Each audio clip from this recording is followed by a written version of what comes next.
What up, peeps? It's your girl Dash coming back to you from Real Takes. Well, you guys, I'm coming to you with my review for Avengers Endgame, and I'm going to go ahead and put this disclaimer out. This will be a spoiler review, actually a breakdown, overall discussion of the movie.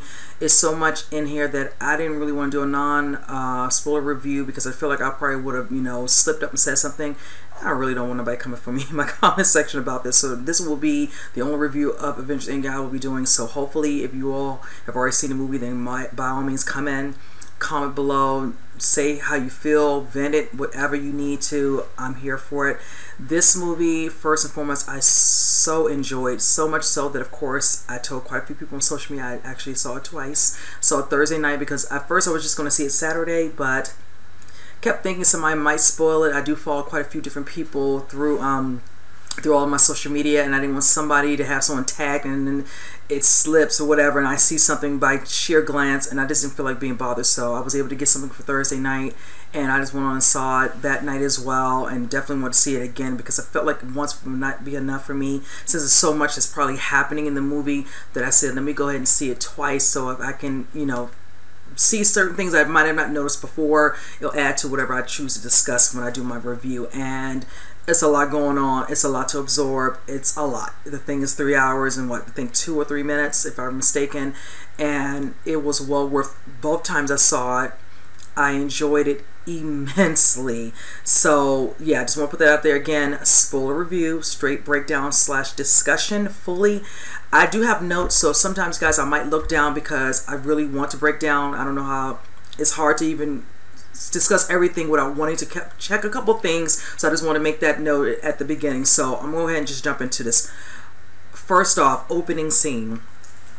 Now that scene, which of course is played by Jeremy Renner, playing Clint. He's with his family, and you see them just having fun. The two boys are playing catch, with the ball in their mitt. The mom's getting some food ready. It looks like some hot dogs, and of course he's doing what looks like, I would say, basically archery with his daughter Lila, and she does very well. When he sets her up to do her first shot.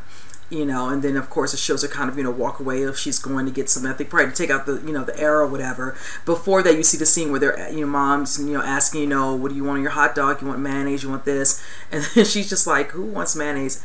I don't know who does that. It's a possibility. This little boy was like, I want ketchup. That's me. I like ketchup and mustard, and I thought it was just a cute little scene. So when she does walk away to get that, of course, he turns around and says something to his wife, and he turns around saying Lila, thinking she must have stepped away, might have went to the home. Then he turns around and notices he doesn't see his wife or two sons, thinking, something must have happened to them, whichever. And of course, as you all remember, we know because he was not with them, of course, in Infinity War, that the snap has happened. He has lost his family. At that moment, clearly he doesn't know what's going on. So of course, over the span of time, you're going to see that he definitely becomes fully aware of what's really happening, whichever. And then that's kind of how things start to progress. You start seeing certain things happening with all the different characters, which I'll be discussing. Now, also, you see the scene, as you all saw in a couple of the trailers, with Tony and Nebula. They're up in space. Of course, you see Tony. He looks very just gauntly. Of course, looks honestly malnourished, whatever. Probably dehydrated. Everything. Them trying to keep the spaceship up and playing little games, whichever. Trying to buy the time, whichever. And it's so funny watching her because she's getting they were playing a certain game. She probably kind of frustrated because she couldn't figure it out. But then she figured it out, and he just said, you won. We're tied. You won. Good game, whatever. And she was, she's enjoying it, whatever, but not to the point where you would ever get a smile or excitement from her. She's just very serious. That's just how Nebula is, and it's fine. I'm used to it. When I saw her in her first movie, it was just like, oh, she's got a lot going on there. Straight, poker face, truly. But yeah, so I love the scene where he's leaving a video, and he's just, talking to Pepper, trying to, get her, understand, what he was, of course, trying to do, what he's doing, how she'll feel about him missing him, let a couple weeks pass by, whatever, and all that, and you can, be rid of me, or you don't have to deal with me anymore. Just cracking the jokes, but then trying to be serious, of course, it's not a laughing matter. He would love to be home with Pepper, just living his life, whichever. And of course, it shows the scene where he's laying down saying, I gotta rest my eyes. And of course, by then you see the scene where course, Nebula comes over and kind of touches him, and she puts him in the seat. He's sitting, faced up, whatever. And all of a sudden, he starts to kind of see in the glare what looks like something really bright. Because at first, you think he's still kind of knocked out, but the glare is so bright. And then eventually, he kind of puts his hand, and he's kind of looking. He kind of starts to see some sort of figure that's so bright. And of course, you realize that it's Captain Marvel. And she just looks so angelic, and she's kind of just standing there looking at him. And of course, from there, you see the scene where it shows that the actual ship is being brought back exactly from whatever the coordinates. And I want to think what happened is, from the way this scene is, cut, I'm thinking from the end credits of Captain Marvel, where she's like, and she comes in there and they're talking about certain things happen, whatever, and they're pressing the little button from whatever it was from Nick Fury to, detect her, to get her to come, whatever, she's like, where's, Nick Fury? That's probably when she found out about certain information, certain things in regards to certain people who were on a mission to deal with Thanos, whatever. That's probably when she went out there trekking. That's when she finds him. So that you kind of pinpoint, go back, and you see the scene where she lays the ship down, whichever. And you see, of course, Cap, you see Rhodey, you see who is it also? Oh gosh, Black Widow, Natasha, and then I think Rocket somewhere, probably somewhere in the the back end or whatever. And then of course it shows him taking him off. Of course he's so fragile and frail, whichever. And he's like, we lost, whichever, and all. And you just feel for him, whichever. And he's like, did you call? And you see Pepper, comes up, and he just kisses her, and she's just like, oh my gosh, whichever. And they kind of take him in, and that's kind of where this discussion starts up, where they're trying to decide, how things happen or whatever. They know they lost down there. He of course lost, the situation because what happened with Peter, all other people, Doctor Strange, parts of the Guardians of the Galaxy, who deteriorate, whichever. It was just them trying to figure out what to do, asking, Tony, how did he feel? Does he have any clues? If they don't say anything, and of course he doesn't want to be so, not to say helpful, but at this moment he's just not really feeling it, whichever. And then he's kind of frustrated. He's still kind of mad at Cap, a little understandable. Then it's like, with everything that's happened, you hope he'd get past it, but of course look at the predicament he was in, and he's just not here. He's like, you want this, you want that, whatever, and all. When I needed you, we were trying to be together, to come together to make this certain type of Avengers that work together, whatever. And you remember how they were going to be combative about that. Cap didn't want no part of that, and he was like, yeah, I said this, whichever. And he says, even if they lost, he says, we'll do it together, but you didn't want to do it together at the time, whichever. And that's when Tony's just like frustrated. He's not here for it, whatever, to the point. I know Rocket makes a comment to him about some people getting lost or getting killed. We don't know all about that. And he says, at first I didn't know if I was talking to a Build-A-Bear. I was just like, okay. But I love his little snark remarks, whatever, because Rocket has his and Tony does too. But Tony literally knocked that baby out the park. But he was just very frustrated, and at the moment, just let him lash out to the point where he kind of rips, would consider his heart, whatever. He falls to the ground. By then, of course, they give him something like a sedative so he can get some rest, whichever, because he needs to, rest up. And they all start to kind of strategize and talk, as you all see in other scenes from some of the TV spots. Captain Marvel talking about, let's go get the stones, let's get this, whichever. That's when they figure out where he's at, because at first, Captain Marvel's like, I might know some people who do. And then she's like, Nebula's like, don't bother. I know where he's at, when he was, of course, building her up or doing certain things where she'd already heard about him talking about. I think they said the garden, if I'm not mistaken. They kind of pull up, and it looks like he has used the stones again. And they're like, of course, Cap makes a comment like, let's go get this, SOB, whatever. And they kind of start, the Avengers with this logo, whichever. So, from there, you kind of see the scene where it shows them basically going to see, Thanos, whatever. Of course, he's badly injured. Already know what happened from him having a glove. He's kind of limping and all that. He's really hurt, whichever. And of course, he hears some noise, whichever. And of course, that's them. Captain Marvel comes through. She does a little flip around, gets him that chokehold, whichever. And the rest of them kind of show up, whatever. And they're asking him, where are the stones? They think he's lying, whichever. And they're like, it must be somewhere around here, whatever. Nebula's like, one thing you can say about my father, he's not a liar. And he's, of course, trying to, appease her. Oh, my daughter, maybe I shouldn't have been hard. But then they're over it. Thor just like loses it, and he just chops his head off. Because at first they chop his arm off to get the glove off. Notice the stones, nothing's there, whichever. But of course, he states, not to go too far off, is that he uses stones to get rid of the stones. You could see Nat, her eyes welled up. She's just like, oh my God, what are we going to do? These people we can't get back, this is just, the worst thing. They finally get out there, deal with Thanos. They have nothing to show for it. Yes, he's dead, but, you know, in the conclusion they wanted, it's not going to happen because of what he has done. And it just shows, you know, they ask him, Rocket's like, you know, what did you do? He's like, I went for the head. And he just kind of walks out. And basically it goes circa 5 years later. Now, this is where we pick up, because from this whole movie, a lot of individuals I've noticed, even some individuals I've been following or watching, whatever, social media, whatever, you know, a lot of people are like, of course, you know, the pacing to some of them were slow. I like the pacing for me personally, because I wanted them to kind of break this down a little bit more. We're getting a little bit of what they would do, you know, in the instance of what happened in Infinity War with him snapping. They're coming after them. It's not going to go the way they thought it would, whichever. It's the beginning of the movie. We need to see what's going to happen in the midst of, okay, it doesn't go your way. Now what? What has happened? Not realizing they were going to make it 5 years, but that's a long damn time for a lot to happen. So moving from that, you see the scene of Cap. And of course, he's, you know, it will looks like be some sort of like recovery support group, you know, talking to people who, of course, survived the snap and others who've lost loved ones, whichever. And one of the characters in this is a, you know, gentleman that's just played by one of the Russo brothers, Joe Russo. He's playing a character where he's talking about him, you know, lose somebody he loves, whichever, but then talking about how he's starting to go back out. He's dating. And, you know, he kind of, you know, just date, you know, listen to the guy, whatever, and it was all great and good, whatever. But he says, you know, now, you know, he wasn't sure how he feels, but he's going to go ahead and do a second date. And, of course, Cap's telling him, you know, great, that's good, you know, certain things happen, whichever, and all that, you know, it's good to go ahead and start moving on, living your life, you know, talking about, you know, where he was at, you know, when certain things happened with him, being, he's, you know, Captain America. I'm assuming the way he was talking about how old he was and the year circa 19, I think 46 or 47. So, you know, listen to them, tell them to move on, whichever. And that's interesting, because I will kind of get into that later on in my overall, you know, breakdown of that. But that part, you know, kind of is a way of understanding, you know, him, listening to him talk to these individuals about moving on, and kind of showing them how they, you know, kind of pan on him in some ways, because I think personally he has not truly moved on or done any of the things that he should do, you know, just a guy, just, you know, whichever, even though we know he has abilities or whichever and all that. But moving on from that, now the scene right here, I feel like definitely plays a full role to a lot of things that were able to happen, you know, courtesy of this individual. And this has to do with Scott Lang, aka Ant-Man.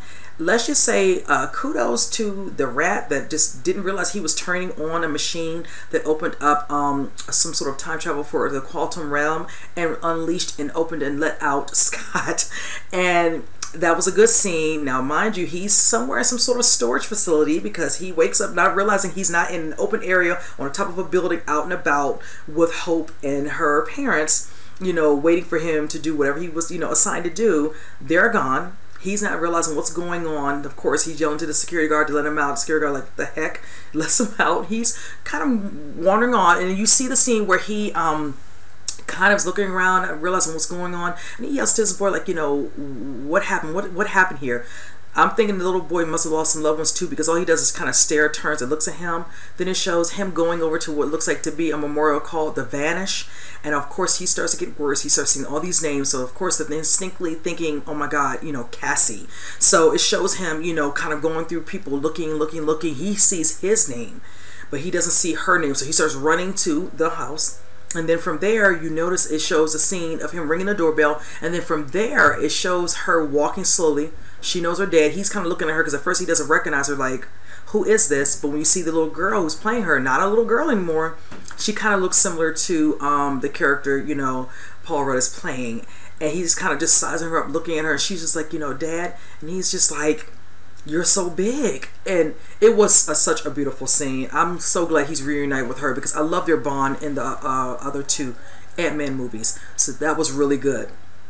So from there, you see the scene where it looks like Black Widow is talking to a couple of different characters. You know, they're all linked up, whichever, from different areas. You see Rocket, you see Okoye, you see Captain Marvel, and you see War Machine. And they're kind of discussing some things happening in all the different areas. I love the little scene of her talking to her about, you know, some water or some, you know, tank or whatever. And she's like, you know, what are you going to do about it? Okoye's like, you know, what I'll do is I'm going to do anything that I should stop it. Just funny banter, because Okoye is known for making little comments, whatever, the thinly veiled funny parts, whichever. And then, of course, you know, Captain Marvel and Rocket getting into it, and him talking about her haircut, and she calling him a furball. Just funny little parts. And she's like, well, just get back to me. If there's anything going down, you know, we'll deal with it, you know, together, whichever, and all that. Just keep me posted. But then one thing Captain Marvel does say, she makes a comment to him where, to her, excuse me, about, you know, her working with them. She's like, you know, you probably won't see me for a while. You know, that's a good little hint just to throw that out there. So from there, all the rest of them, you know, kind of sign off but War Machine, and he makes a statement to her, you know, certain things are happening in Tokyo, you know, in regards to some cartel, some bad things are happening, whichever, and they know that, of course, Clint A.K. Ronan down there, you know, causing a little bit of a ruckus. And from that point, you kind of see Natasha get a little emotional, and it was just so heartbreaking. I love that scene because you could really feel it, because she has a close bond with him. Secondly, she loved his family, she loved the kids, and he makes a comment to her. He's like, you know, I don't even know if I want to even go down there, because he knows he had to bring him back. And she's like, you know, can you let me know his next location with him? He's like, you know, Natasha, she's like, please, can you just let me know? And just barely in brink of tears. So by then, of course, he kind of signs off, and it shows the scene. Cap shows up, and he's, you know, making little, you know, comments with her while she's over with a little peanut butter and jelly.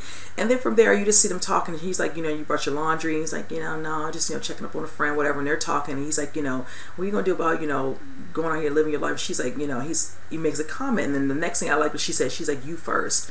Because again, like I said, that's a thing that comes up honestly throughout the movie that kind of, you know, you resonate with Captain, you know, America's situation. Is like, you know, everybody's always living their lives, whatever. And he's such an individual, a person of always a selflessness about, you know, helping others and all, and basically putting aside his own, you know, well-being of what he could do and what he could do for himself, his own life, what he wants to go out and get married, meet some whatever.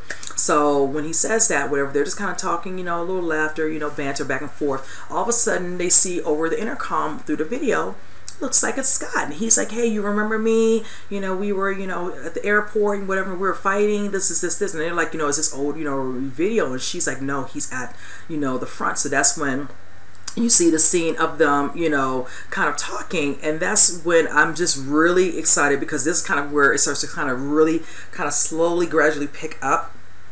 Excuse me. You see the part where, and I'm just kind of, like I said, going to pull my notes a little bit up here, whichever. It shows kind of where, it shows a scene, excuse me, where you get to finally see, like I said, 5 years later, Tony, and you see that he now has a family. He, of course, has a little girl. Her name is Morgan, cute as a button.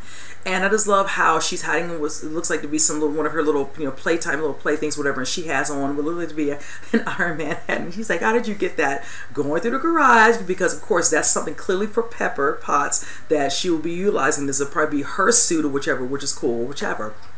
So from there, you just kind of see them talking, whichever, and he kind of picks her up, and that's when you see that Cat, Nat, and Scott have shown up. He's looking at him like he knows this is not just a visit, just to say, hey, this is a visit, because they're needing help. And that's when he has a conversation with them, and they want to talk about so-called time heist, but it's actually time travel, whatever. And he's like, how do you all think this, you know, is going to turn out? This would turn out really badly. Anything could happen that's not going to work, whichever. So, you know, them trying to make him understand, and he's just like, you know, there's so many different things that can go wrong with this. You don't have anything set up. It's almost like you all are trying to do something as if something's supposed to be like Back to the Future type, and it's like, that's, you know, not going to work. And I love how they in some ways reference that. And he was just like, I'm not here for it. So of course Morgan eventually comes out, mommy told me to come out and save you. He's like, I've been saved. And he's like, you know, if you all are going to talk, you know, just talk, you know, talk shop, he says, you all have to leave. If not, you all can stay for lunch. And that's when they realize that, you know, he's kind of afraid, because they're like, you know, let's think to the future. He says, I have my future. Like, I'm holding it, and he's just like, he's just not here for it. And they're like, he's probably scared, and rightfully so, because if you mess with it, things can, you know, been completely changed. Honestly, that might not happen. He would not have his girl, his baby girl. So yeah, he doesn't want any part of that right now. So of course they make a comment walking back to the car, talking about, we need a bigger brain. They're like, a bigger brain? What's bigger than that? And that's when we see him. We see good old Professor Hulk, aka who always goes by, I'm always angry, to now this more calm, zen out, you know, whichever, full out Hulk splice with Bruce. Like, you see definitely him, whichever, you hear him, you hear the angry Hulk. I was just like, oh my God. He was just like, look at me, y'all, I can wear shirts. I died. That was such a good scene. They were like in some little kind of could look like a diner of sorts, whatever, you know, eating. He's like, eat some eggs, Scott, and just this and that and other, talking shop. And it was just so just nice, because honestly, after what happened with Hulk, literally getting his ass handed to him by Thanos and certain things, and going through the situation, what he went through, of course, you know, in the Thor, you know, Ragnarok movie, whichever, it was just a lot. And I think that Bruce, you probably felt like, I wasn't seeing Hulk as, what he can truly be as well, if we work together.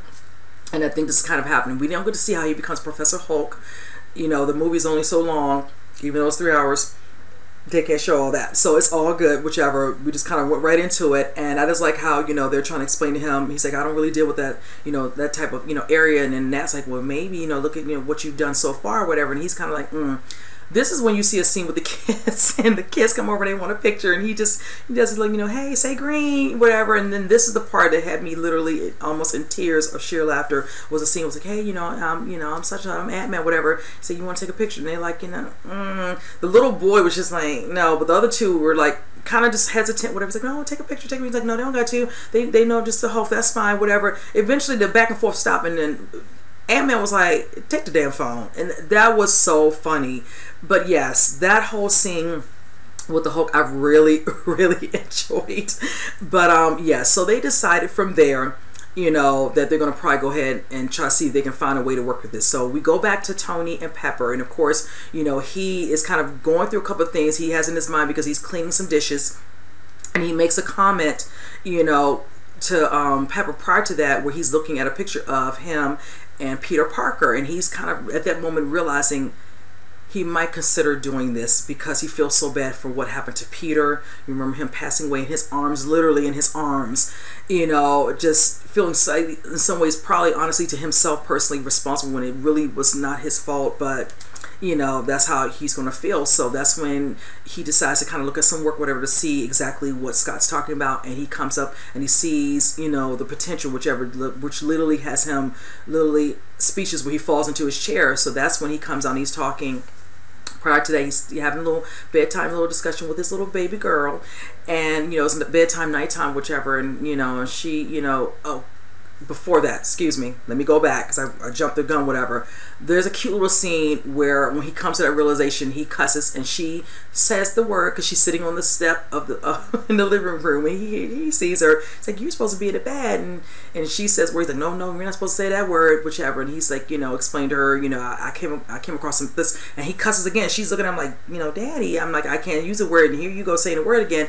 So adorable. So of course she's like, she wants kind of like a little popsicle, whatever. She used that kind of like as a little, way to get him to, give her something she should not have that late at night. But then of course they enjoyed a little popsicle, whatever. He tucks her back in the bed, and they have a little, so-called bedtime story, and he kind of whisks through it so fast, and then she just, makes a comment to him, how much she loves him. She loves him 3 times, 3,000 times, whichever. It's so cute.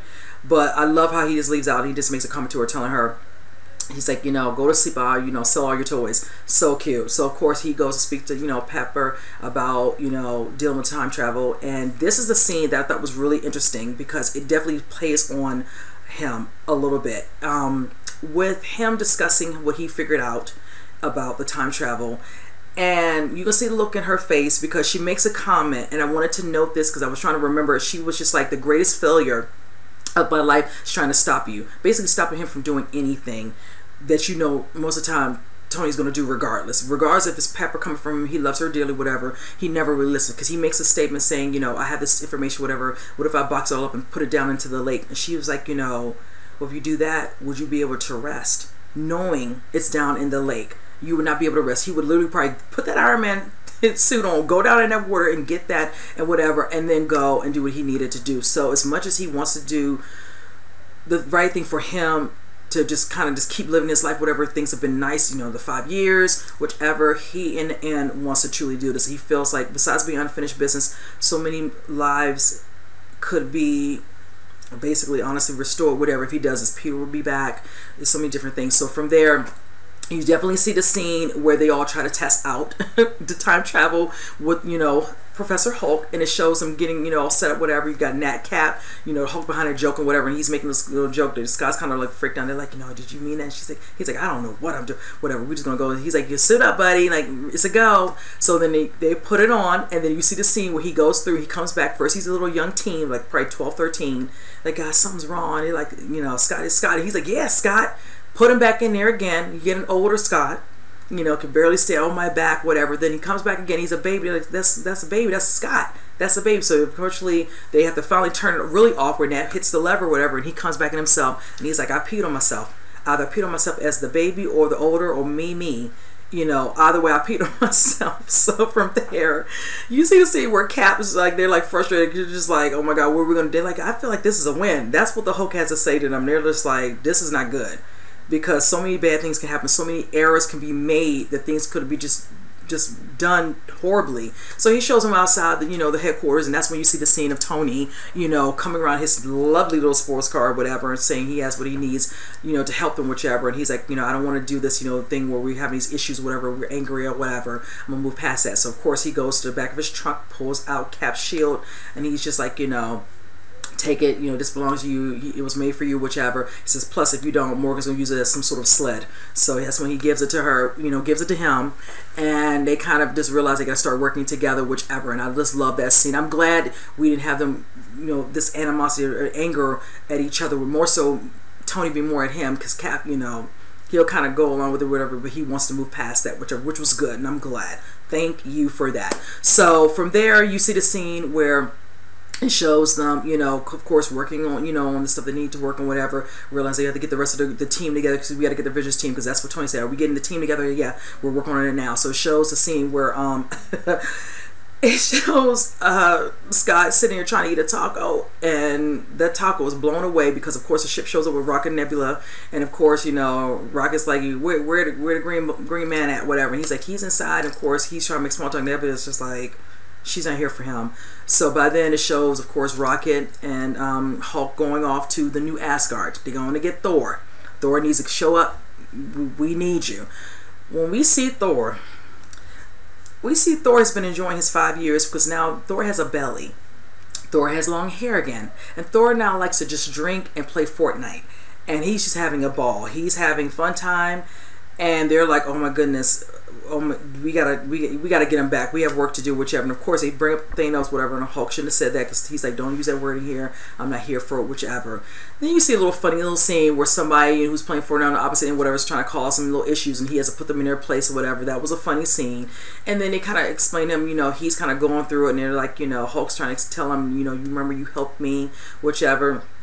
And he's just like, you know, I can help you, whatever. But then Rocket, he just went there. He's like, we have, you know, we got beer on the ship. And he's like, what kind of beer? And that's all it really took. And he just went right along. That was funny, because it's like, that's all it took.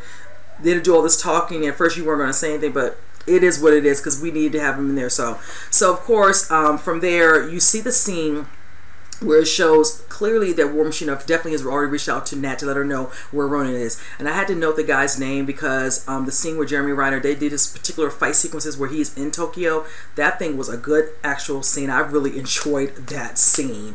From there, you see it, and the guy's name he plays, I want to say it's Akihiko, but the actual actor who plays, I'm just going to say his last name because I want to butcher his first name. His last name is Sanada, and he's been in movies like 47 Ronin, Wolverine, yes, you name it. He's been in quite a few things. He's a very well-known actor. He's really a good work. I've enjoyed some of his work over the years. Their scene was really good. I'm glad they didn't show too much blood, whichever and all, because this is definitely a movie for all types, you know, young and old, whatever. He was bleeding a little bit, but they made him hold his neck a little bit, so it wasn't so graphic, which was good.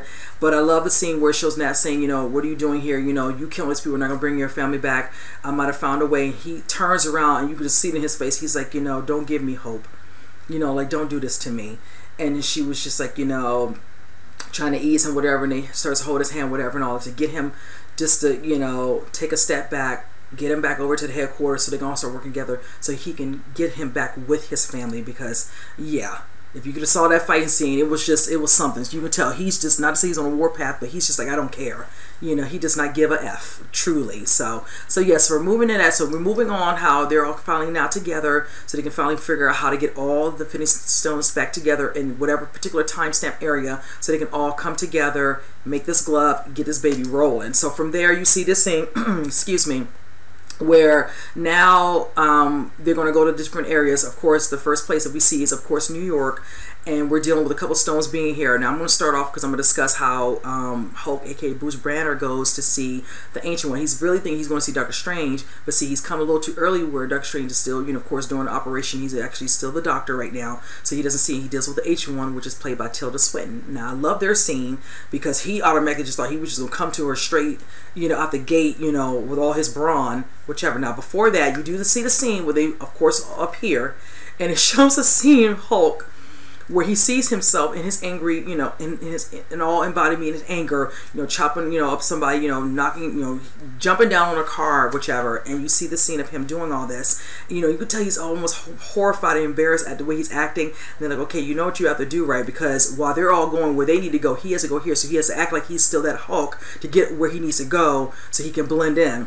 And they show him just take his shit off, and he's just like, smash, hitting this just very lightly, like a baby, like he didn't really want to do anything because that's just not how he is anymore. So seeing him just do just the bare minimum was just like, okay, this is not your thing anymore. It's just like he's not here for it. That was funny. So it shows him talking to the Ancient One, and she's like, "Oh, you want this? The yellow stone, whichever." And he's like, "Yeah." He's like, "I'm not asking. I need that." She hits him so hard that out of body experience Bruce comes right out of Hulk. Hulk is knocked up against the wall, lights out, and that's when he realizes it's not going to be so easy for him to get this particular stone from her. Now you see the scene, of course, where you see, Cap. You see,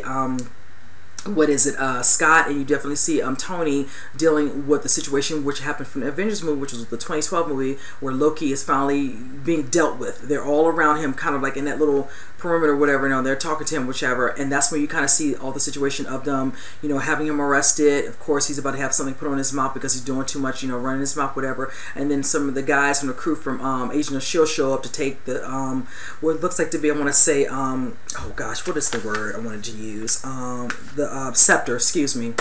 And that's kind of how you see a little scene set up, because that's where Tony comes into that part, and they show them taking him all down. Of course, Hulk wants to get on the elevator, and they're like, whoa, whoa, whoa, there's only so much weight can be on here, take the stairs. He's like, stairs? You take the stairs with him. And he's all mad, and Tony's like, don't be like that, don't be like that. It was so funny.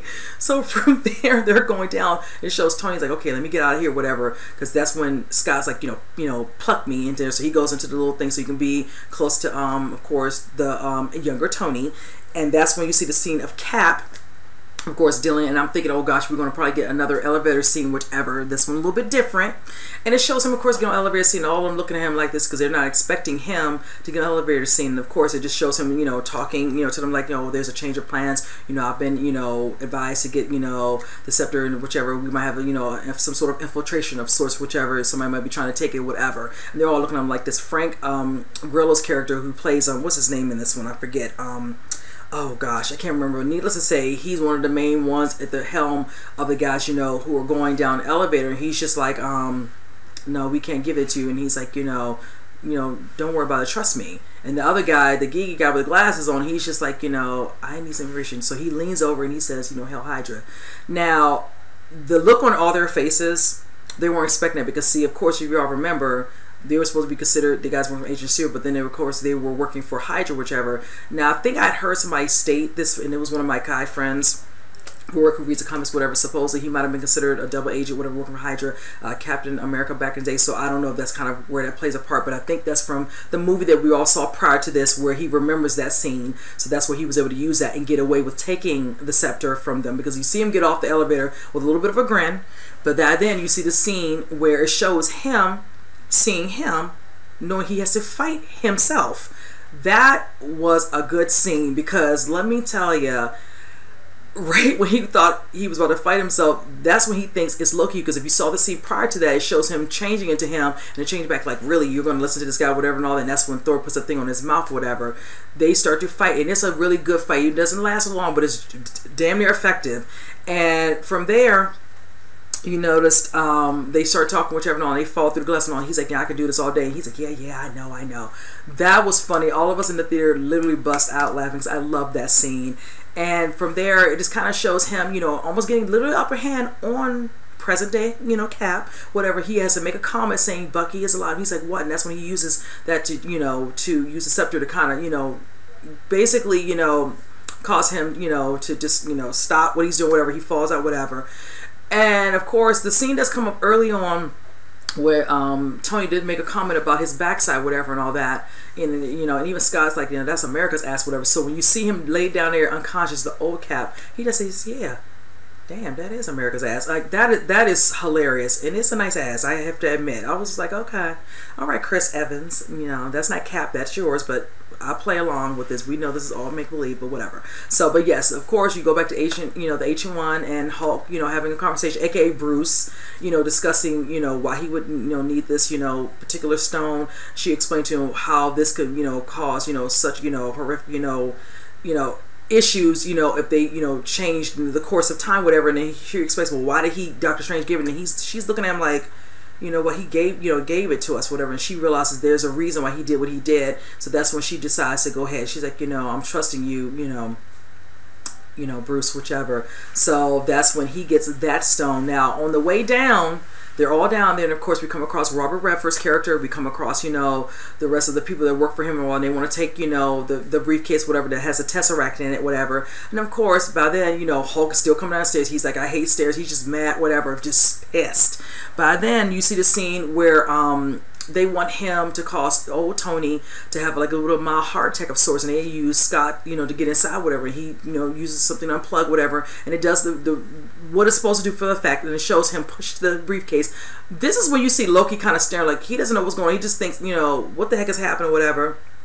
He knows it's in there, whichever. By that time, of course, the present day Tony has it. He's about to walk away, and of course the door opens. I was like, oh my god, are you kidding me? So of course it does, and that's when he realizes that the Tesseract thing opens up, and he opens, and Loki takes it, and he just vanishes. It's just like, are you kidding me? By then, Thor, of course, helps, you know, Tony. He wakes up, he's like, you know, where's the Tesseract? And of course, he's, where is Loki? And then they're like, oh my god, what has happened? Like, oh my goodness, are you kidding me? So that's when they all kind of get back together. Cap's like, you know, we have some issues.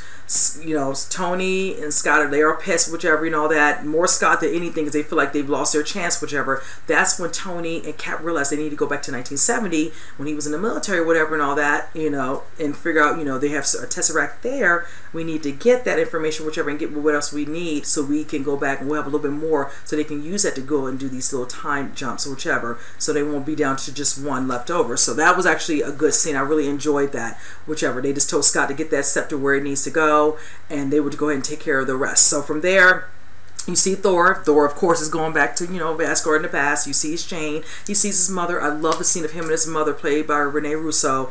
That was so funny. And just looking at her, she realizing that's not her Thor.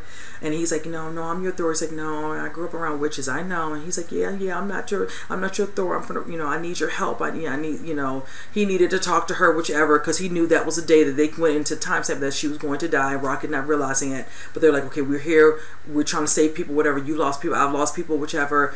You know, stay focused. You can do this. Stay focused. So that's when he's having his discussion with her, explain, you know, certain things he needs to do, whichever. And of course, from there, you know, she kind of, you know, consoles him a little bit. He feels a little bit better. And she's like, you know, do what you got to do. You know, they hug, whichever. And she's like, please eat a salad. Oh my God, that was hilarious. Yeah, bro, you need to work on that tummy. So before they could leave, and he thanks his mother, of course he puts his hand out. You already know what's coming, and he's like, what are you doing? He's like, and she's like, you know, it just needs a couple seconds. And then of course the hammer shows up. He says he's still worthy, you know. But I'm like, brother, you took the hammer from the Thor that's there, but we got work to do. So from there, you see the scene of course, now Natasha and Clint. They're going to, I think, Vormir. That's what they deal with the Red Skull, and this, I think, is for the Soul Stone. And this is the one that really, really hurt.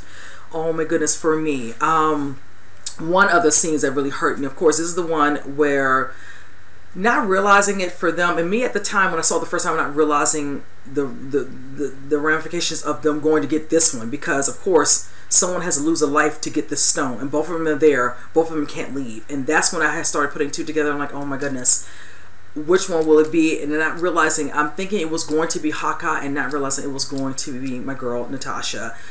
When they both were trying to one-up each other to do the noble thing for the other, it became a lot, because it's like, okay, how is this going to end? Because it was going where I couldn't tell which one. And then finally, when he went over and then she came around him and grabbed whatever and hooked him the way she did, where it would have him hooked, he couldn't get it out, but then he has her about a hand, he could barely grip her. She's just like, let me go, just let me go.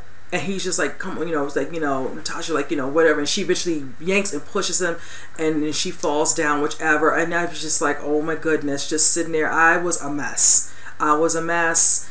Oh my God, it hurt. It hurt so bad, because now it makes me understand the overall understanding of what's going to be happening with her upcoming, movie. So, because at first they would not discuss anything in regards to the storyline. We knew nothing. Everything was so-called tight-lipped. Now it's going to play out to how I thought it was going to be. It's definitely going to be an origin story, whichever, because of course she's not moving forward. So from there, you see the scene where he gets the stone, whichever. Then you see the scene, of course, where it shows Nebula and War Machine together, whichever, and they're dealing with the situation where we finally get to see Star-Lord back, whatever, back during that circa 2014, and of course he's singing and dancing, whatever, and they just making fun of him as if he's doing something really bad. He's just sitting there dancing, It was a cute little scene, whichever, of Chris Pratt playing, Quill, whichever. And of course, she grabs one of his things he uses when he's a thief, whichever, and she goes in there and they find their particular soul stone, whichever. Because at first he doesn't want to go in, he feels his booby trapped, but she's like, we ain't got time for this. So she puts her hand in there, burns it or whatever, and she makes a comment to him. And I like how she says it, because she said it before. She's like, I was not always like this.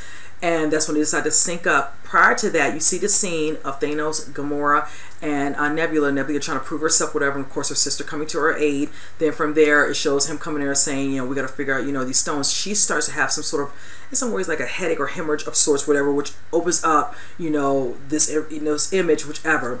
I'm going to tell you, I was hot, because I'm like, damn it, of all the people to send on that particular time jump, it had to be her, which is how it, but then I had to think about it. I said, okay, if they're doing it like that, the whole point of that is the fact that we need to figure out how Thanos was going to come back from to do this, whichever, for us to, of course, see everything happen where everybody comes back, and also to get this epic battle scene, which we knew we were going to be getting somewhere towards the end of the movie. So, okay, I got back out of my feelings and moved on. Okay, fine. So that means that with her being there, her older self with her newer self, she's able to link up with her in her mind of what's going on, whichever. And that's when they were able to see certain things that are happening. You can see how they were all inside the headquarters discussing how to do this, how to get Thanos, whichever. And of course, them saying, okay, we got to go get the present day Nebula, excuse me, so they can figure out what's going on, what's happening, what they're planning to do, because they know they're going to have these stones. Then he wanted to go around searching to get these stones himself. They would do all the work for him, and he would love that. So basically from there, excuse me, you see the part where, of course, Tony, Cap, Tony go back and they show them, in the military aspect, 1970, and this was a very lovely scene. Makes it so much more importance for the fact that it was the last and final cameo of Stan Lee. And I loved his part because, when he was driving by the military area, whatever, and all that, and that, in that vehicle, and he's like, make love, not war, and the girl had the peace sign up. Just a nice scene, to the point. In both of the movies that I went to see for the different, shows on the different days, clapping, just sheer clapping, and a couple, cheers, and whistles, so, because that truly was the last cameo we will ever see Stan Lee in, whichever, so it made it just more and more bittersweet. Then from there, you kind of see where Tony finally gets to run into his younger dad, Howard Stark, and that was such a good scene, because it's kind of like him kind of seeing how his father was before he was even here, and him finding out, when he's having a talk with him while he's in the midst of getting the Tesseract, and just having this conversation, getting an idea of how his dad was, whichever, putting some kind of things in his mind about certain things about I would love to have a girl. I don't think I want to have a son, or have a who would end up like me, whichever, making little statements, blatant statements like this, whichever. That was a really nice scene. I love their little bit of a bonding, even though unbeknownst to Howard, I realized that he's talking to his own child, so it was just really nice. I love when they were on the elevator, because shout out to Yvette Nicole Brown. She plays an Agent Shield in here, and I love her scene because you could tell she was eyeing him like as if she recognizes the majority of the different agents in there, or military, because she was giving the eye like, I don't know who these people are. I feel like they're infiltrating our military, like I don't know them, whichever, which was rather cute, whichever, because in the end that's what she actually thought. So she had certain military people, actually like MPs, looking for said Cap and Tony. So you see the scene of Cap going into a room, specific room, and it had what he needed, and then that's when he ends up coming across a desk where it looks like it has a picture of him, his younger self, and it shows that it's in the room with Peggy Carter, and it shows her talking to one of her, colleagues, whichever, going through some work, whatever. He's just looking at her, just straight smitten, excuse me. And that was just a lovely scene. You can just tell that's one of the things that I love, that, you know, out of all the moments he always has, you know, she's always had that soft spot, you know, in his heart, whichever. So I really like seeing that scene, whichever. But I love how they got what they needed from there, whichever, to do what they needed to do. So from there, you kind of see where they all return, but they don't all return. One person's missing, and that's kind of when the guys realize they need to make the loss of Natasha, aka Black Widow, count, and put this, you know, glove together. So they start putting it together. They're getting the stones, of course. Hulk and Tony working together. Once they finally get the stones in the glove, here go Rocky telling some boom, and he literally scares the crap out of Tony. Tony just looks at him and he's like, you know, like what the heck are you doing? You know, that was funny. So basically that's when they all come together and they're trying to decide exactly who's going to wear it. Of course, Thor wants to offer himself, whichever, and they're like, okay, you're not a friend of mine, whichever. Hulk decides, no, it's going to have to be me. You know, this thing is very powerful. You saw what it did to Thanos. It has some gamma. It's almost like it's meant for me to do this, whichever. So, of course, he makes a decision. And then from there, he puts it on, whichever, and they start to get worried, like, you know, they start to shield each other and all their protection and whatever. And the only person who ain't really protected, honestly, is Hawkeye, Clint. So from there, it shows him, and that's when you see, of course, Nebula, of course, realizing I went too far. Nebula, the older one, basically has the present Nebula, basically, you know, she's not chained up, whatever, but she's being, you know, her piece from her head is being used, whatever. She's come back over, whichever. So she's kind of infiltrated them. So while they're getting ready to do the snap, she sets it up where through the tiny little jump, you can come back, or Thanos can come through. When they're closing up Agent Shield, whatever, and all that, it must be so loud they don't even hear how loud the ship is when it comes through the building. I was surprised by that scene because I'm like, they got through. So I was just like, okay, you know, we're just going to go ahead and go along with that, whichever. But needless to say, from there, of course, he does a snap. Then Tony kind of, you know, cools down, you know, the burns or whatever on his arm. And then you see the scene where it shows, you know, did it work, whatever. Scott's like, you know, we can't tell. They're checking Thor and Tony are checking on Hulk. They show Scott walking up. And once they open up the headquarters again, you can see, of course, it looks very sunny. You see trees, you see some birds. And they're like, I think it worked. And it shows, of course, Clint looking at a phone ring. And it's a cell on the side of the table. And it shows that it's his wife calling. And, of course, he picks it up, choking up a little bit. Then you see the scene of Hulk. He's kind of looking up in the air, whichever. You see what looks like to be some sort of blue streak beam, whatever, looks like some sort of blast coming to their way. And it is a blast. It causes such irreparable damage to the headquarters, the building, that all of them are up under so much rubble. Of course, you see at first, what is it?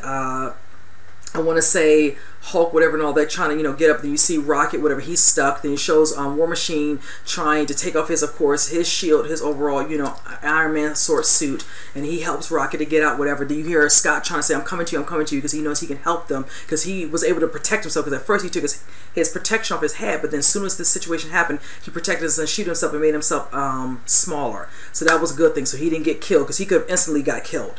And from there, of course, Hulk, you know, is trying to, you know, figure out what they're doing to kind of help them, whatever. He's unbeknownst under some debris, trying to keep it up, whatever, because the war is coming down really quickly, whatever, rampantly. Then you see the scene of Clint, you know, he's in some rubble, and he's kind of calling out some names, whatever, you know, trying to see who's out there. And of course, that's when he comes across what looks like to be some creatures kind of lurking, you know, and he sees them kind of like in a, red neon, you know, whichever. He's got his, you know, his bows ready to go, his arrows. So that's when you see him, and he sees the glove. So he takes a Infinity Stone, you know, glove, and he starts to, you know, basically having to protect the glove and protect himself. And that's when you notice, you know, him dealing with those creatures, and he does a very good job. His scene up under there was done very, very well.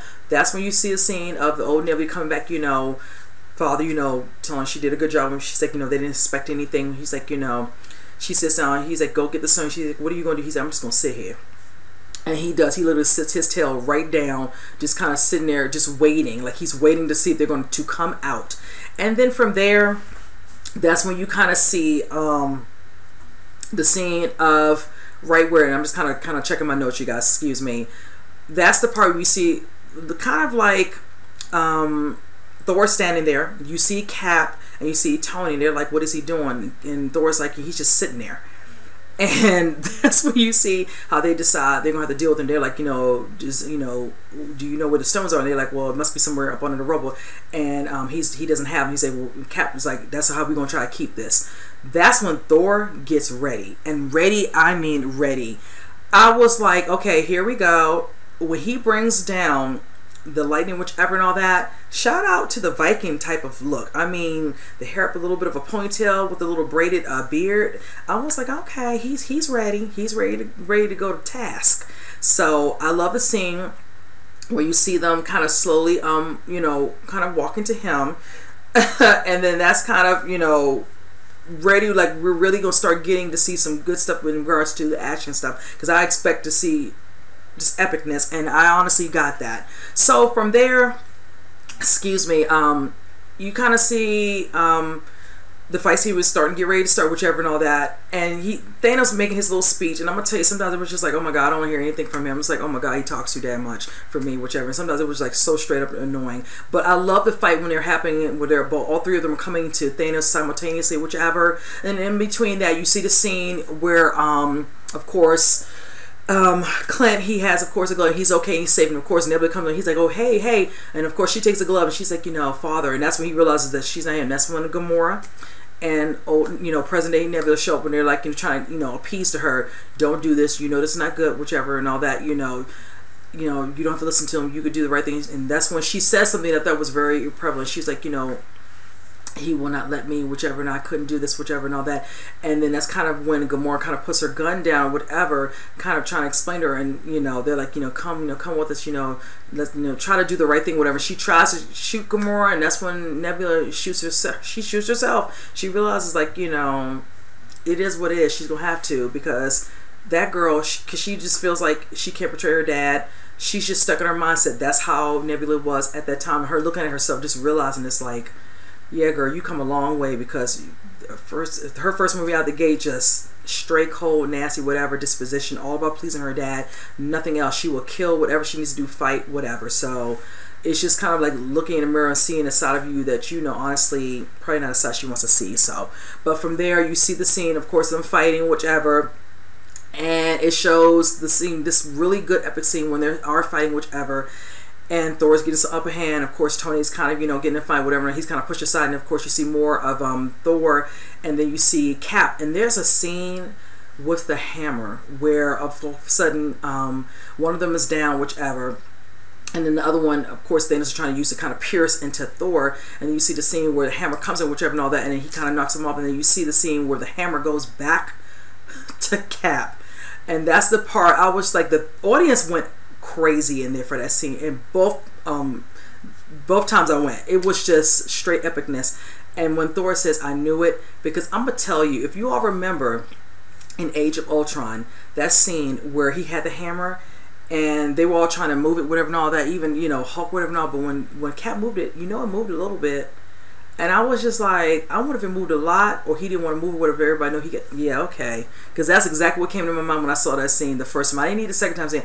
I instinctively remember that scene of them all doing it, because I thought it was a funny scene. They made like a TV spot out of that. So that was really a really good scene. So right when Cap gets, a good little upper hand on him, I mean, whooping that tail, flipping it around, knocking him down, whichever, and all that. Then all of a sudden, of course, Thanos gets the upper hand, because you can't let him get down for too long, whichever, and all that. He's fighting him. He kind of chips a little bit away at the Cap shield, whatever. He knocks him down. That's when all of a sudden you notice when he's kind of turning over and he's getting up and he's telling his little speech, whatever. You see the rest of Thanos' army start to show up. The creatures, aliens in the air, then the ones below, whichever. And that's when you notice him kind of just standing there, and he's saying what he's going to do, to this planet, whichever, and all that, and he's going to enjoy it, whichever. Let me tell you, it pans back to Cap, and he starts to hear a voice, which sounds like Sam, aka Falcon, say, "Hey, Cap, come in. It's Sam." And then he says, "On your left." Like a Doctor Strange, little gold, portal starts to open up, and I swear to goodness, it's almost like the Heavenly Fathers came out. Black Panther, Shuri, and who was it with him? Oh gosh, and Okoye, excuse me. And the look on Cap's face was just like, thank you, God, like, because there's no way he was gonna be able to handle all that. and it just showed him looking at that, and he starts setting his chat, whatever, and all of a sudden everybody else starts showing up. Everyone was back. We were losing our minds. I was so freaking happy that I teared up watching that scene. I was so freaking happy, you guys. It was awesome. You see, of course, you see, of course, what is it? Spider-Man, you see Doctor Strange, you see Drax, you see Wong, you see, what is it? Mantis, Bucky, M'Baku, you see, Pepper. Can I say it? Because it looked different from the one that her daughter Morgan had, but her Iron Man suit, yeah, that thing was nice. Now, a lot of people, I think, will probably think, like, what is she doing? How does she just... Remember, y'all, it was 5 years. You all not thinking within that time, whatever, and all, he might have shown her a couple of, you know, things, whichever, and I feel like she probably did. So that was nice to see. You saw Valkyrie back with Pegasus. Oh, my God. It was just such a beautiful moment at that moment right there, because that's when, you know, Cap got ready and they were all right around him. You know, the Wakanda, the whole, you know, army was behind them, whichever. And of course, once Cap said, you know, Avengers assemble, and they start charging. Of course, Thanos, you know, sent his, you know, people to charge, whichever. Just epicness of the battle. So by then you're seeing the scenes where they're all fighting, whatever. And of course, eventually, Clint's out, and he's trying to run because he has it, because they're like, okay, we got to find out where's the glove. And that's when, of course, one of them heads to Thanos, like, Thanos, look, and they see him charging. That's when they all realize, what do you want me to do with this thing? Which is what Clint says to him, we got to get this. He's like, you know, do we have something we can use to get this to? And they're like, you know, I don't think you'll like it. And that's when you hear Valkyrie saying, you know, we know where the van. You hear the van because he plays a little music from it, and they're like, okay, we need to get to that. You see Wasp. She's, of course, back with Scott, whatever, and she shows that she has to be the one to fly him to this, so they can get inside that van and fix it, because it's not working right for them to get those stones there. So that's when they realize they have to handle that part. Then you see the scene of them trying to deal with how to get that glove, so Thanos can get his hands on that daggone glove. And there's so many different aspects of that, where you see all the different people who are being used to do that. Of course, Clint, then you see Clint gives it, because, you know, T'Challa's like, give it to me. He's doing pretty damn good for a minute. Then, of course, he kind of loses his traction, whatever. And that's when, of course, you see the scene of what looks like the Spider-Man finally has it, whichever. And then, of course, he's driving on the back of Valkyrie with her on her you know, horse, whichever. For prior to that, you see him with Pepper, because I don't know what they call her. I think she has a name, but I'm just gonna say Pepper. And then, of course, you see her on that. And then, of course, by then he falls off of that, whichever, and he's kind of in some little area. And that's kind of when you see the scene with Thanos also, and Scarlet. That was a good damn scene. She was like, you know, you took everything from him. He's like, I don't even know you. Just like, damn. But, you know, she's like, you will. And will he would have. And I'm going to tell you, I know this movie had to go a certain way, but let's just be honest. If she used all her full potential of her powers, she could have ripped him apart. That little bitch, you know what, would have gotten what he truly deserved in the most epic way if she had done that. Because, of course, he decides to say, what did he say? I wanted to know exactly where he says, you know, like hellfire or something, whatever, and all that, because he was about to be literally ripped apart. She was taking his, you know, armor and everything off, and he knew it was coming. And his minion was like, you know, the army. He's like, no, you know, just do it, just do it. It's like, yeah. You can't do nothing with her, huh? Because she has so much power in her. Honestly, it was so beautiful. Because I was like, you know, I said it, and some guy was sitting beside me. I was like, I said, kill his ass. But I was like, they can't end it just yet. So I was just like, damn. But, you know, that was a good scene, whichever. So, of course, his ship starts shooting, whichever. Of course, you know, you see, of course, like I said, Spider-Man's down there, you know, trying to be blocked, whatever, Rocket with little Groot, whatever. And that's when all of a sudden the shooting from the actual ships turns towards upward. And they're like, you know, who are they shooting at? Girl, Captain Marvel came right when she needed to come. She split that ship into two, knocked that thing back down. The look on his face when he realized, yeah, that ship ain't going, you're not going anywhere. And that's what they're like, okay, Cap was like, we need you, because Rocket was just like, yeah, he ain't gonna call nothing about that wig now. They're like, yeah, we need you right now. So they're like, okay, they send him to go, her to deal with Peter. She's like, you know, he's like, you know, hey, you know, Captain Marvel, she's like, hey, Peter Parker, you got something for me? And he's like, I don't know how you can get through all this or whatever. And she's like, you know, and they're like, don't worry about it. She's got some people. And they, you know, put all the ladies around. And let's just say from the last couple of movies, the last one, Infinity War, was just 3 ladies during that time. So you know what? It was Scarlet, you know, of course, you know, Koye, Natasha, whichever. Now we have so many other ladies in this. That was an awesome scene. I know a lot of people would think, you know, it's overly. I said there's a lot of parts in overly in a lot of these different movies. So yeah, you can give the female version of an overly scene I'm here for it. So I really enjoyed that scene, and I love that all these other women, you know, women of Marvel are out here doing the damn thing. So I just would have loved if, you know, Black Widow could have been a part of that scene, but it is what it is. So she kind of, you know, does her thing, whichever, you know, the van's ready, they had it, of course, you know, they're trying to, you know, Thanos trying to stop him, of course, you know, Pepper's, you know, using her force, you know, Scarlet, whatever, and all that, and she's able to shoot by him, but then he uses his weapon to kind of stop the van with her and pushes her back, and by then, you see the scene where now he's gotten so close to the glove is like right there. So Tony tries to deal with him, he pushes him, you know, Thor's trying to deal with him, he pushes him, whichever, and that's when, you know, Captain Marvel comes in and she's doing her little bit for a minute, and it's working for a moment, whichever, and he's trying to knock her, whatever, and he knocks her down for a second, but then she's able to get onto the glove when he tries to put it on to start it. Then from there, you know, he tries to headbutt her. That crap did not work, and the look on his face when he did, I was just like, bro, like, please, she has all this power, she's strong, that won't gonna work, whichever, because it's you. So then he uses one of the stones, because that was the only way, honestly, clearly, he could get her off of him, and he knocks her off somewhere else, so she's somewhere kind of like probably knocked out or whatever. That's the scene where you finally see Doctor Strange, and he kind of looks at Tony because he realizes what's about to happen, and he puts up his finger one. Now there's the part where he makes a comment to him, and I wanted to note it in here because I had to write, I wanted to write as much of my notes if I just lost my train of thought. He was just like, you know, do you recall the discussion where Tony's asked him, you know, about this one chance, whatever. He's like, is this moment, whatever. He says it to him early. He says, you know, if I tell you, it will not happen. And I think at that moment, I feel like Tony knew what he meant when he put his hand up like this, like, you're that one chance, you got to take care of this, because you're going to probably be the real only way for them to deal with Thanos and deal with this. So basically, this is the moment when Tony realizes he's going to be the one who's going to have to deal with Thanos, handle the situation, however this outcome will be. Basically, giving him an arc, a selfless arc of sorts, meaning he's going to do a selfless thing for the greater good. So basically, he gets into a little bit of a, you know, back and forth with Thanos, whichever, and he's trying to push him off, whatever, and he's able to push him off, Tony, unbeknownst to him. And when he says to him, talking about, you know, inevitable, he tries to snap. Now, if you all remember the glove, the way that glove is made from Tony's technology.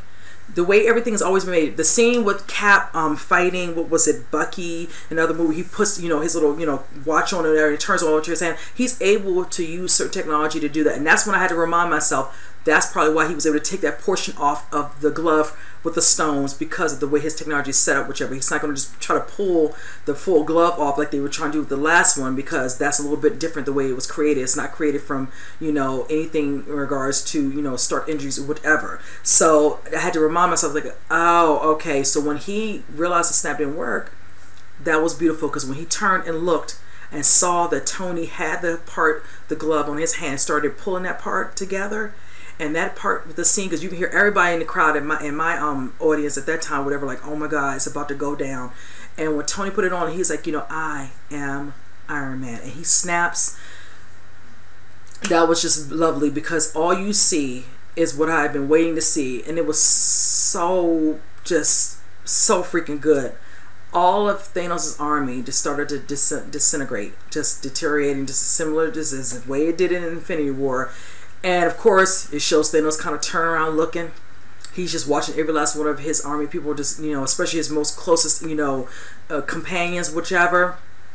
And I'm going to tell you, when he sat down, because his didn't happen right away, and I'm going to tell you, when he made a comment, when they were walking to him talking about you couldn't accept your failure, well, I hope you accept yours, Thanos. That's why you were the last one to go, the last one to disintegrate. You decided, I wanted to make sure you saw all of your failure happen right before your eyes, before you're finally to go. And it was so sweet. That was such a sweet little part, whichever, because when it happened, the first time people were happy and all, but this one, everybody was just clapping away. We were just like, yes, peace out, bro. And I was like, yeah, don't want to see you again. I'm like, that was just, I loved every minute of that. So of course from there you see Tony's badly hurt. You see Rhodey, you know, come up to him, and then of course Peter come like in, you know, Tony, we did it, you did it, you know, everything worked out, whichever. And you can say, you know, Tony, you can just see him just like, he's just not all there. And then you see the scene where he starts to get, you know, just devastated and distraught, Peter, and that's when Pepper's kind of consoling him a little bit, and that's when, you know, Rhodey takes him away, and she's just, you know, hey, you know, and she's like asking for, vitals, whichever, you know, in his heart, whichever, and they're just kind of just sitting there, and she's like, you know, honey, look at me, She's like, you know what? You can rest now. And he's just sitting there looking at her, whichever. And then, of course, his eyes close. And then his heart just goes out. There's no more light. And it was just so sad. I was done.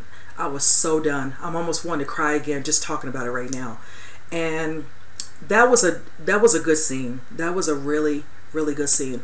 I am a fan of Robert Downey Jr. I thought him playing Iron Man, after everything he had been through, you know, in his personal life that got him to this particular character that, you know, just had a lot of people, you know, just felt he was the perfect person when they finally saw him in the first Iron Man, and him doing, you know, this particular movie, Iron Man, all the way down to what we now have with Avengers Endgame. He comes so far. I was already a fan of him because he's very charismatic. He's such a great actor. I just adore him. That I loved, you know, that his character grew, so to speak, where it was always about him. He was very selfish in a lot of things he wanted in regards to creativity and doing certain things, you know, for his company, always wanting what he wants, whichever. And then the most recent couple of films, where especially being Infinity War, going through what he's, you know, not settling down, Pepper wanting to do this, whatever, and him saying, okay, we're going to do this, whatever. And then once Infinity War happened, probably putting this in perspective, you know, certain things that were happening, whatever, you know, losing Peter Parker right there and, you know, in front of his eyes, and then dealing with some other things, you know, and then having to come back and having a second chance, you know, finally having, you know, a life with her, a daughter, a family, whichever, and then realizing, you know, that in the end that it probably would all come back to him, where him seeing that vision he saw, you know, a couple movies ago, whichever, and realizing that yes, it was in the end it was going to be him who was going to have to deal with this. So I just loved how his overall arc went, you know, him becoming from selfish to selfless acts, you know, and just, you know, realizing, and, you know, he would hate to leave his family. He didn't want to do it. He was scared. He saw the bigger picture of what he could do, whichever, and all that, knowing, you know, he's had a fulfilling life, whichever, you know, other people who don't get to live a long, you know, longer, like Peter, young boy, whichever, other people in the families, whichever, and doing what he needed to do.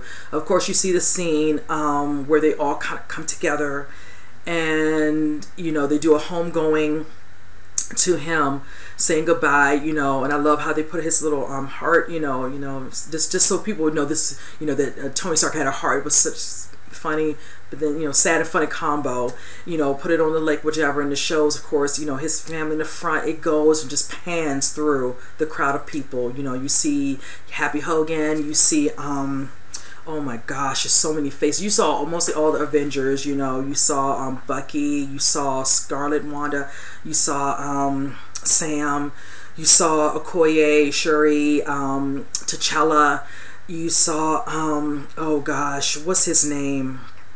I wanted to say goodness, you saw like the Colonel guy, you saw Michael Douglas's character Hank, you saw his wife, you saw Hope, you saw Sam, you saw Clint's family, you saw the boy, I want to say it was from one of the Iron Man films. I want to say it might have been Iron Man 3, because I was wondering, I said, God, I recognize his face. I had to really check that out to remind myself who he was. And then, of course, you see in the back, you know, of course, the Guardians of the Galaxy, the crew, whichever. Then you see, of course, standing up on the stairwell, Captain Marvel by herself. And then you see the scene, and I was happy to see that he was there, because a lot of people in the Thursday night one literally lost it when they saw Nick Fury. You know, I was so happy to see him there.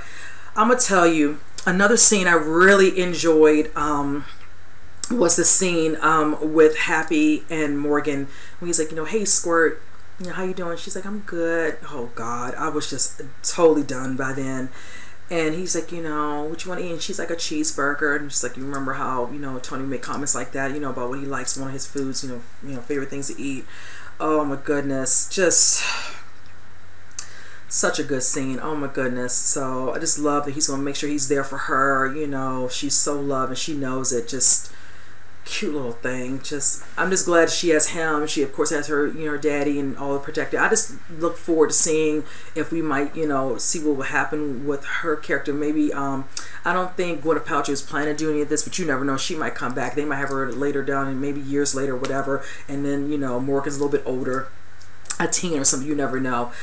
So, but from there, you see also another scene where it shows Scarlett and Clint talking about, you know, I hope she's looking down, she's proud, and it's like, you know, I think she is. I know they all are. I know she's talking about Vision, probably talking about her brother. Just really nice scenes of them together, you know. That was really nice. Of course, you saw the scene prior to that where it shows, you know, Tony doing a visual, like a video, you know, type of, you know, audio, video, whatever, where he's talking to, you know, little Morgan, whichever, and they're all kind of sitting around looking at the video. And of course, it shows War Machine, you know, Rhodey kind of tearing up a little bit. And then you see, of course, moving past that scene, kind of going into like a post-credit where it shows Hulk. Of course, Hulk was there. Excuse me, he was at the homegoing too. I was trying to remember all the names, so excuse me if I forgot some of the names. Hulk, Sam, and Bucky, and of course Cap. Of course, he has, you know, the hammer. Before that, you see the part where Thor goes to talk to Valkyrie and letting her know she's in charge of Asgard, or whatever, and how she's gonna make some changes. That was a cute little scene. And she's like, "What are you gonna do?" He's like, "I don't know. It's the first time in so long where I don't have a clear vision of what I want to do." But then, of course, he says, "I do have, you know, have my ride." And of course, Rocket's like, "You better come on. Like, we got to go." And of course, they go inside, and Quill's there, and of course, he's looking at a picture of Gamora, because the scene with Gamora, there was a cute scene. I'm kind of all over, but I'm trying to just remember as I go. The scene where he does see her, she kind of saves him from being hurt during the battle, and you see that scene where he comes up to her, he's like, "I thought I lost you. I don't know how I forgot this scene, you know, apologies on that." And she kind of like, you know, tells him not to touch her, and she knees him, and she tells her sister, she's like, this is him, really? And she's like, "Yeah." I say it was either him or the tree. That was funny. I love that scene, because basically now we're gonna see most likely him dealing with the Gamora of 2014. I'm sure. I don't know. I could be wrong, but I feel like that's probably one he's going to be itching to deal with, because as you all know, if she went through, you know, the other one, Vormir, she's not going to come back because Thanos killed her that way. So that's where, you know, that's not going to happen. So clearly the same way it didn't with Natasha. So from there you see the scene, of course, like I said, Caps of course has the hammer, and of course Thor has the original hammer, whichever the other one he wanted, excuse me, the secondary one. He gives him the other hammer to go back in time to put it back, because I said earlier when he went down there and he saw his mother and he was seeing Jane, whichever, he took that hammer from Thor from that present time, and he can't keep that, so he has to take that back. So it just shows him with everything, all the stones, whichever, and Hulk explained to him, you know, take everything back where it needs to go, whichever, and all that, and then, you know, I'll bring you back, whichever. So he would kind of be like, you know, to him it would probably be maybe to them like, you know, a couple seconds. To him it might be a little bit longer, whichever. So of course he sends them back and he comes back, but then when he comes back you don't see him right away. You're wondering where he's at. So from there you see the scene where Sam's like, where is he at? You know, he's like, you know, he should be, he went past his time, whichever. And it shows Bucky kind of turned looking at some guy sitting on a bench, and it shows Sam telling him, well, get him back. Like, you know, damn it, get him back. He's like, I'm trying, whichever, no, you know, get him back. And that's when he says, you know, Sam, you know, come here, look here. And that's when he sees that somebody's sitting there. And of course, people in the theater weren't sure who that was, but I said, it's got to be him, even if, you know, he didn't come through that. So I thought that was interesting. But of course it shows Cap, he's much, you know, more older. And a lot of things went through my mind with that scene, you know, because you're looking at him and you're just like, oh my goodness.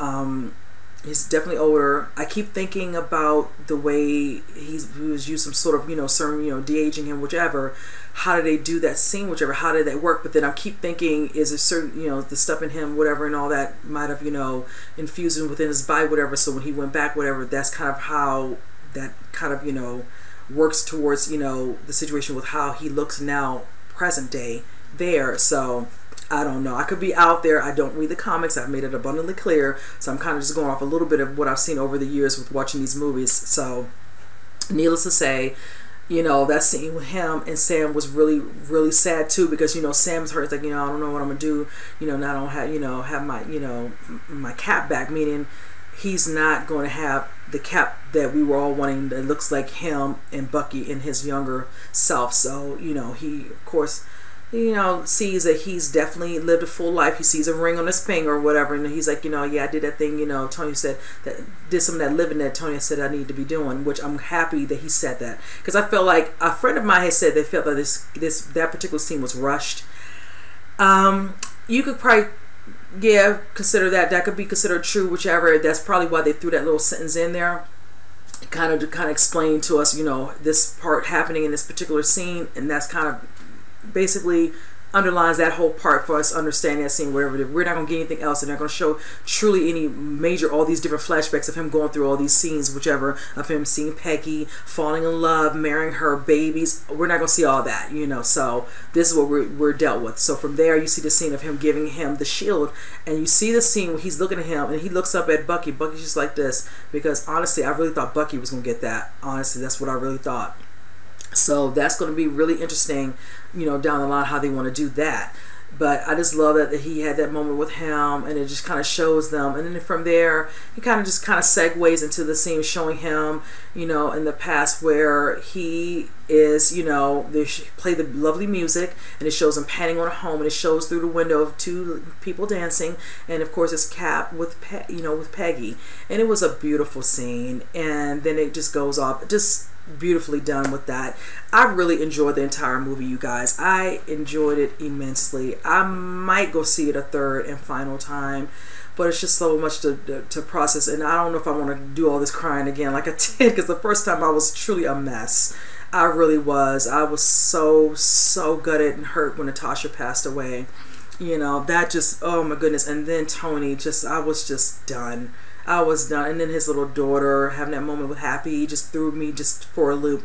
I was like, I can't do no more tears. I can't. So, but yes, this was done very well. Russo brothers truly, to me, outdid themselves. I really enjoyed this, with all the movies culminating all the way up to this final conclusion, working its way to go into phase 4. I think was done very well. I know the Russo brothers stated that they're planning right now not to do any more Marvel movies for the foreseeable future, so we might get something, maybe, who knows, maybe 5+ years down the road they might come back and, you know, show us, you know, give us something, whatever, and all that, you know. You never know, but that's fine. They're probably like, we need a break. They want to do other movies. I know they're working on something right now, probably getting ready to start working on something with Tom Holland. I think some sort of drama of sorts, so I'm looking forward to seeing that, because I discussed this a couple weeks ago. And I know they're going to be working on something also, I think, if I'm not mistaken, with Chadwick Boseman as well. So they want to do other things. They want to do other things in other genres. You know, I can't do everything with Marvel. You know, I think they did Marvel very good justice with this particular movie, because let me just go into this, because before I did this, I did notice that they are #1 at the box office, as if we didn't think so, but they did very well in the numbers. I had a conversation with my colleague where I said that they will probably hit 1 billion second week out. Well, I see I need to be standing corrected. They have made 1.2 billion this first weekend out. Oh my goodness, that will be the best opening weekend of all time for a long time, because there's no other movie I'm going to figure really right now that I'm going to see that's going to come in there and snatch that baby up no time soon. So kudos to Marvel, kudos to Kevin Feige, kudos to the Russo brothers, and kudos to the full Avengers, all the Avengers characters, all the people who play them, because if it wasn't for them putting out this, you know, honestly, body of work, you know, this wouldn't have happened. The people who watch the Marvel truly love it, and they wanted to show that by going out there, me included, to show I love for Marvel. I have been with them since day one. Like I said, I've watched the first one, and I've watched all the way down to this one, and I'm glad to say that I've enjoyed all. A couple of them sometimes not as lackluster, but still watch them. But it is what it is, and I have enjoyed the journey that Marvel's, you know, given us so far. We are still on that journey.